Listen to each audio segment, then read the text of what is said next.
Eu vi que você te assustou. Boa noite, senhoras e senhores, sejam bem-vindos ao Pili News. Boa noite, bom dia, boa tarde. Eu não sei exatamente em qual horário o senhor está inserido, mas hoje pretendo trazer notícias interessantes e relevantes para vocês, começando por política, olha lá. E o que está acontecendo nos últimos dias aí na nossa política que é importante é o nosso ministro da Educação, agora ele foi demitido pelo Bolsonaro. Rolou muita... Assim, a gente já sabia que ele ia ser demitido de certa maneira. Especula-se que estava rolando muitos conflitos internos, conflitos ideológicos e conflitos com relação à prática do que realmente iria acontecer no Ministério da Educação.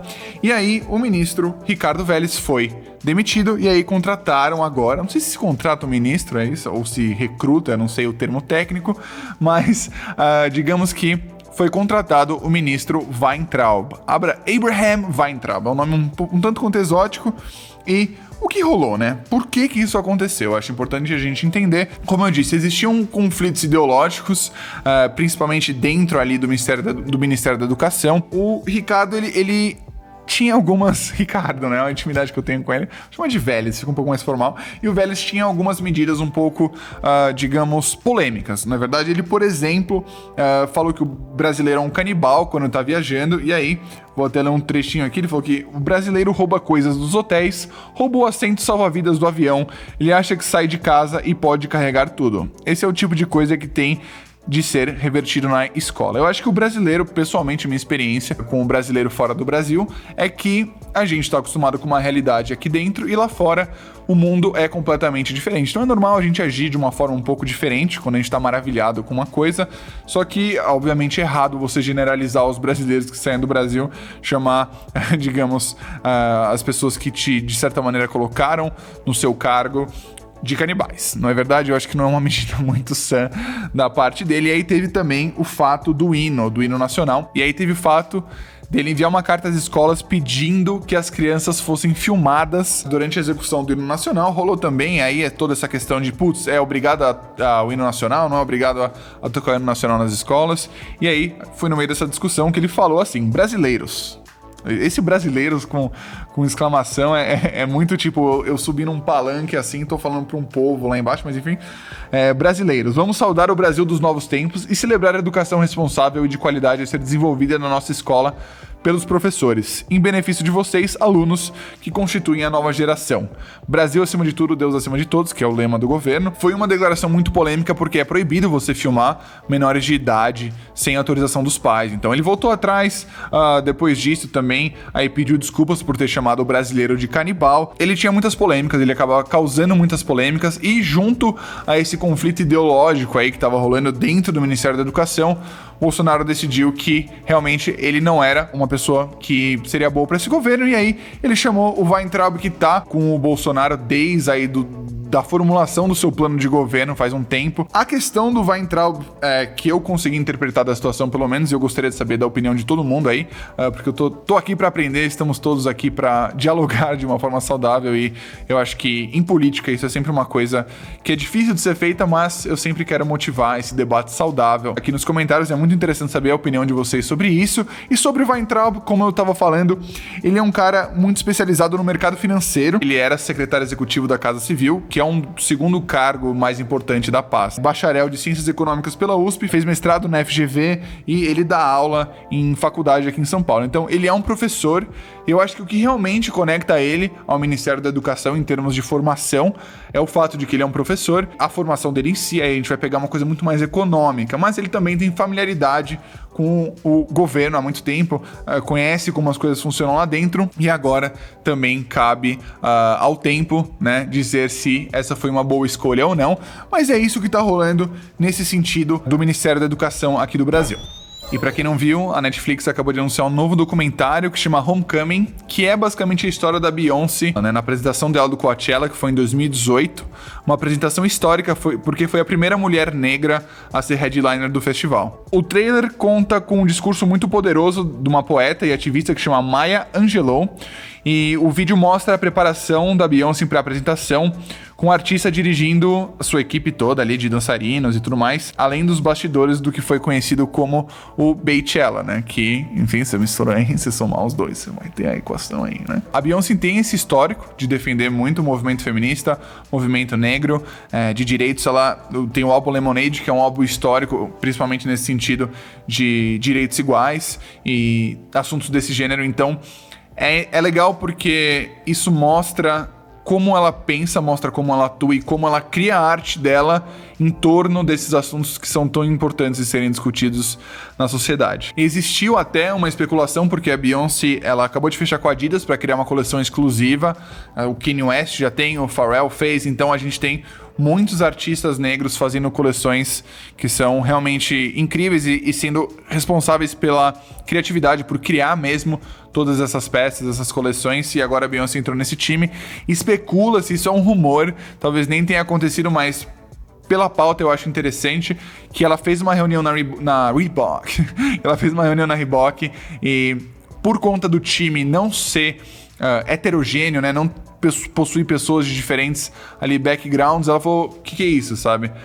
Peraí, como é que eu vou fazer parte de um time que não representa uma diversidade cultural que eu acho tão importante? E é interessante isso principalmente por conta dessas empresas e administrações, a Reebok tendo ou não esse time, isso não entra em questão, mas existe muita hipocrisia por parte hoje da indústria, que ela é formada por um time totalmente homogêneo de pessoas que têm o mesmo background. Isso faz com que exista um impedimento criativo muito grande, porque você não consegue saber de onde as pessoas vieram, as pessoas para as quais você vai vender vieram. Então, é muito importante essa questão, e ela levantando ou não, eu acho que é algo que deve estar na atenção, que deve estar na pauta de todo mundo aí que quer ter uma empresa, que tem uma empresa e está administrando o seu próprio negócio. Pela primeira vez estou recebendo um convidado, e um convidado ilustre. Acho que é a melhor pessoa impossível para estar introduzindo aqui essa parte do quadro do Pili News, que é uma parte em que eu recebo um convidado.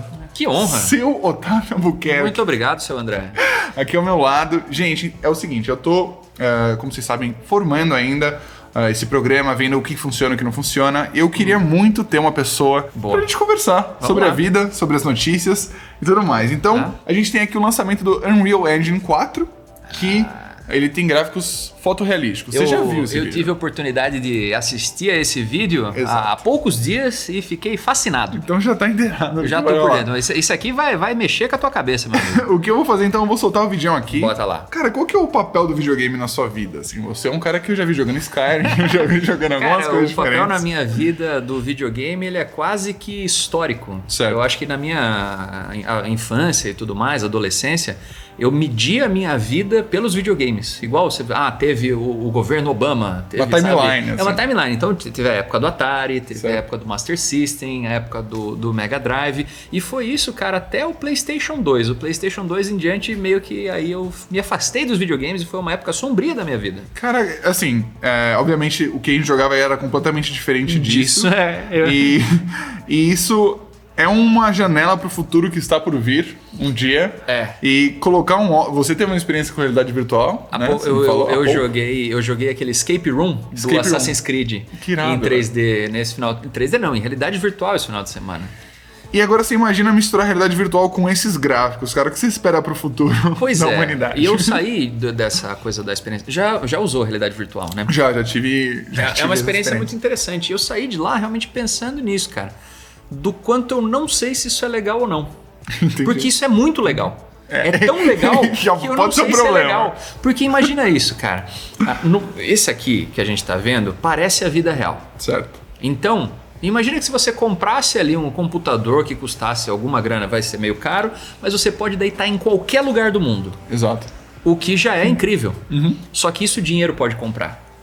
Só que na realidade virtual não. Você pode estar em qualquer lugar do mundo e ser qualquer pessoa. E fora do planeta também. Também. E aí que eu acho que é complicado, porque se eu pudesse não ser o idiota que eu sou, eu super toparia. É uma oferta muito irresistível. Muito irresistível, cara. Eu acho que isso volta muito à minha infância, pelo menos eu jogava Ragnarok, né? Que é um jogo de é um jogo de MMO aí, que só realmente o pessoal mais específico vai saber. É muito louco como os gráficos são completamente ridículos daquilo ali, é realmente muito ruim. Só que é muito louco como você consegue ficar imerso num universo diferente, se tornar uma pessoa diferente. Cara, se o que você prefere, ser um contador ou ser um mago, tá ligado? Tipo, navegar pelos 7 mares. Sim. Enfim, tem coisas muito épicas. Então tem esse elemento escapista do videogame, principalmente que sempre existiu. Que sempre existiu. Mesmo na época do Atari já era assim. Eu acho que não depende muito do gráfico, por incrível que pareça. Lógico, isso aqui vai realmente ficar... As coisas vão ficar mais tentadoras. Mas não depende inteiramente disso. E qual que é a sua visão, assim, qual que é o papel do videogame na sua vida, voltando... Cara, então... agora uma questão mais... Eu acho que por isso que eu me afastei tanto do videogame, cara. Eu gosto muito de jogar videogame, eu sempre gostei bastante. Por exemplo, Skyrim, que você comentou. Sim. Eu joguei mais de 100 horas o Skyrim em cada versão dele. Que eu joguei no PlayStation 3, joguei no PlayStation 4. Eu tô quase comprando um Switch pra jogar de novo. Mas agora, os jogos, eles são muito difíceis, eles são competitivos... E isso não encaixa muito na minha cabeça, sabe? É mais um estresse, às vezes, jogar videogame do que... Total. O próprio Red Dead Redemption, que eu falei, cara, que legal, vou ser um vaqueiro, não sei o quê. E daí eu cheguei no jogo, é difícil, é confuso, é aberto demais. Eu falei, caramba, se for pra isso eu fico na minha vida. Exato.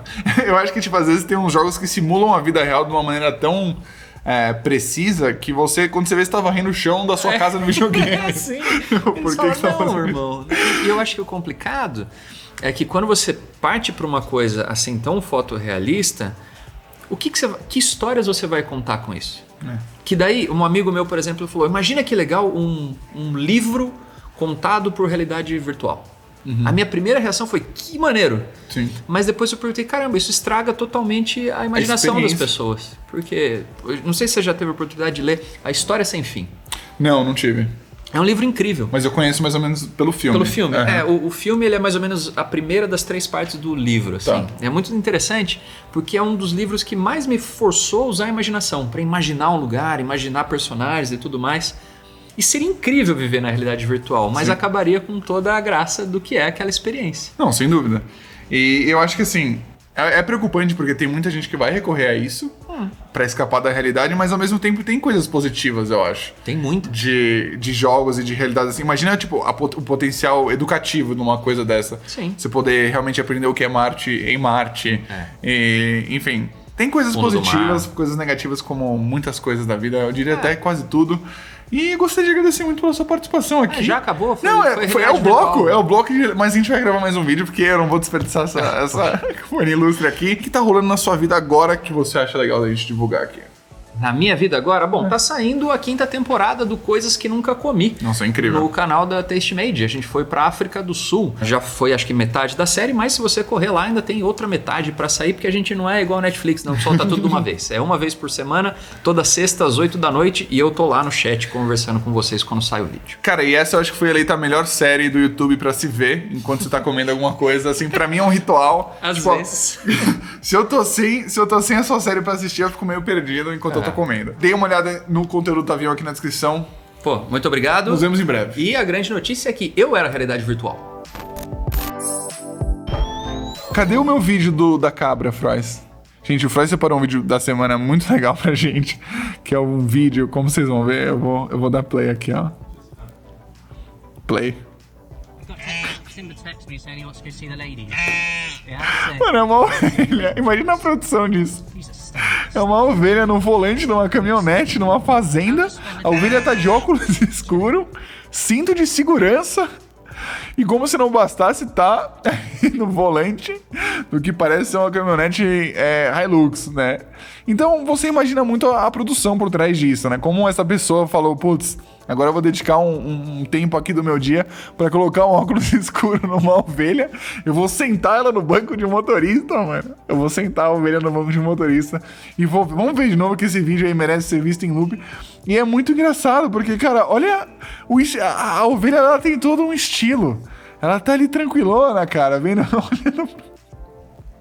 Realmente genial, é um vídeo genial, a gente não tem nem o que falar.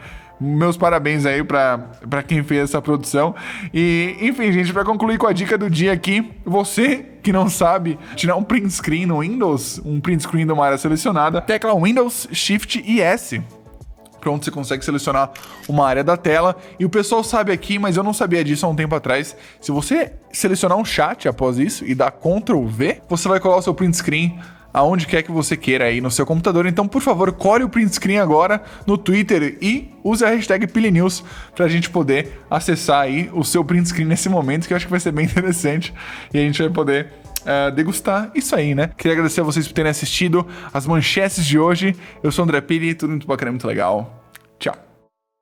Aí eu saio, aí você volta quando não tiver mais. Beleza, então fechou. Então, Tavião, muito obrigado por ter... Você não trava. Daqui a pouco você vai travar. Eu buguei aqui. Deu lag no... Eu sou eu que vou travar ou ele que vai travar? Quem que vai travar aqui? Eu Você, ou ele? eu tava sonhando, pô. Tá, pô.